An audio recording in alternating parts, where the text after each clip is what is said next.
Good morning students, class 12th। आत्म परिचय हरिवंश राय बच्चन जी की कविता। इससे पहले वीडियो में हमने कवि परिचय पढ़ा था। आज हम इस कविता का पहला पद्य पढ़ने जा रहे हैं। आत्म परिचय कविता। आत्म मतलब स्वयं, परिचय मतलब जानना, स्वयं का परिचय। मैं जग जीवन का भार लिए फिरता हूँ, मैं भी फिर भी जीवन में प्यार लिए फिरता हूँ। कर दिया किसी ने झंकृत जिनको छूकर, मैं सांसों के दो तार लिए फिरता हूँ। शब्दार्थ देखेंगे। झंकृत मतलब झनकार युक्त, ध्वनि युक्त आवाज। जग मतलब संसार, बोझ मतलब भार, छूकर मतलब स्पर्श करके। कवि इस काव्यांश के माध्यम से श्री हरिवंश राय बच्चन जी ने स्वयं का परिचय देने का प्रयास किया है और साथ ही समाज के साथ अपने खट्टे मीठे अनुभवों का वर्णन भी किया है। कवि कहते हैं कि मैं जग जीवन का भार लिए फिरता हूँ, यानी कि मैं अपने कंधों पर इस संसार का बोझ यानी भार जो है बोझ लिए फिरता हूँ। फिर भी जीवन में प्यार लिए फिरता हूँ। फिर भी मेरे हृदय में प्रत्येक व्यक्ति के लिए, संसार के प्रत्येक व्यक्ति के लिए प्रेम ही प्रेम है। कर दिया किसी ने झंकृत जिनको छूकर, अगर किसी व्यक्ति ने इसे छूकर झंकृत कर दिया तो मैं सांसों के दो तार लिए फिरता हूँ और मैं अपने जीवन में भार उठाकर भी प्रेम से जीवन जीना चाहता हूँ। तो इसकी व्याख्या कुछ इस प्रकार है।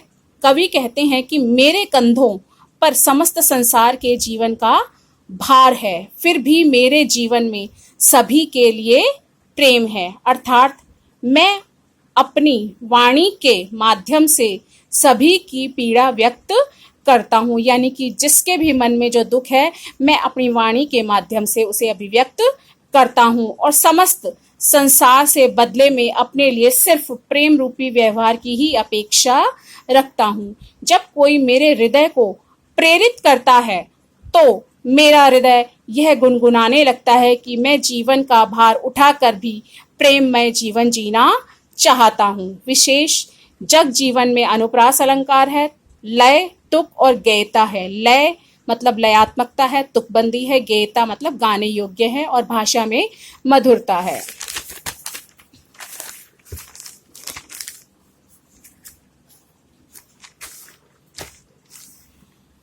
दूसरा पद्य। मैं स्नेह सुरा का पान किया करता हूँ, मैं कभी न जग का ध्यान किया करता हूँ।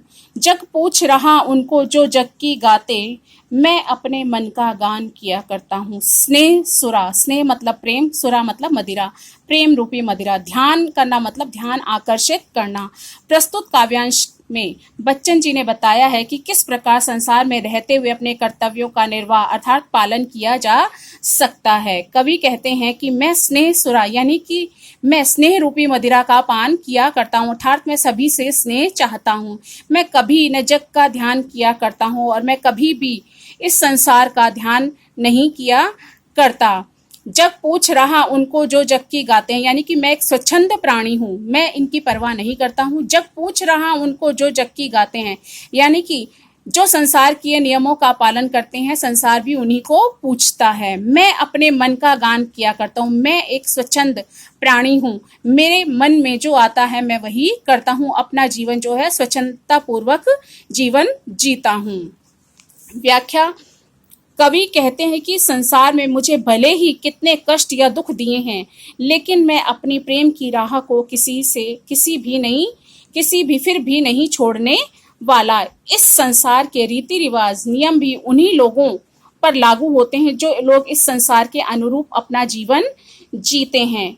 कवि कहते हैं कि वे तो स्वतंत्र प्राणी हैं तथा मैं अपने मन के अनुरूप ही आचरण करता हूँ। इतना सब होने पर भी मैं इस संसार से अलग नहीं हूँ, अर्थात मैं भी इसी संसार का एक हिस्सा हूँ, लेकिन मैं स्वच्छंदता पूर्वक अपना जीवन जीता हूँ। विशेष है इसमें लय, तुक और गेयता तो है ही। स्नेह सुरा में रूपक अलंकार है। कवि का समाज के प्रति द्वंद्वात्मक दृष्टिकोण उजागर हुआ है कि वह कितना उनके मन में संसार के प्रति क्या भाव हैं। तीसरा पद्य है। मैं निज उर के उद्गार लिए फिरता हूँ, मैं निज उर के उपहार लिए फिरता हूँ। यह अपूर्ण संसार न मुझको भाता है, मैं स्वप्नों का संसार लिए फिरता हूँ। और मतलब हृदय, उद्गार मतलब विचार, निज मतलब अपना, उपहार मतलब भेंट, भाता मतलब अच्छा लगना, अपूर्ण मतलब अधूरा। इस पद्यांश के द्वारा कवि ने संसार के संबंध में अपने विचार प्रकट किए। वे संसार में रहते हुए भी उनसे अलग हैं। कवि कहते हैं कि मैं निज उर के उद्गार लिए फिरता हूँ, मैं संसार में अपने हृदय के उद्गार यानी अपने मन के विचार लिए फिरता हूँ। मैं निज उर के उपहार लिए फिरता हूँ और मैं सभी के लिए अपने हृदय में प्रेम लिए फिरता हूँ। यह अपूर्ण संसार न मुझको भाता है, और यह संसार जो है अपूर्ण है। ये संसार मुझे अच्छा नहीं लगता। मैं इस संसार की मंगल कामना, मैं स्वप्नों का संसार लिए फिरता हूँ, यानी कि इस संसार के लिए मैं मंगल कामना करता हूँ कि ये संसार और अच्छा बने। व्याख्या, बच्चन जी कहते हैं कि एक कवि होने के नाते मेरी दुनिया सबसे अलग है। मैं दुनिया के विपरीत सामान्य व्यवहार करने के बजाय अपने हृदय में उठने वाली प्रेम की भावना से चलता हूँ। मैं अपनी वाणी में लोगों के कल्याण के गीत गाता हूँ। प्रेम के अभाव में मुझे ये संसार अपूर्ण लगता है, इसलिए मैं इस संसार की मंगल कामना के लिए कलयुग लोक यानी कि स्वप्न में विचरण करता हूँ। सदैव मेरा प्रयास यही रहता है कि यह संसार और अच्छा बने। धन्यवाद। अब हम अगले वीडियो में आगे वाले पद्य पढ़ेंगे। धन्यवाद।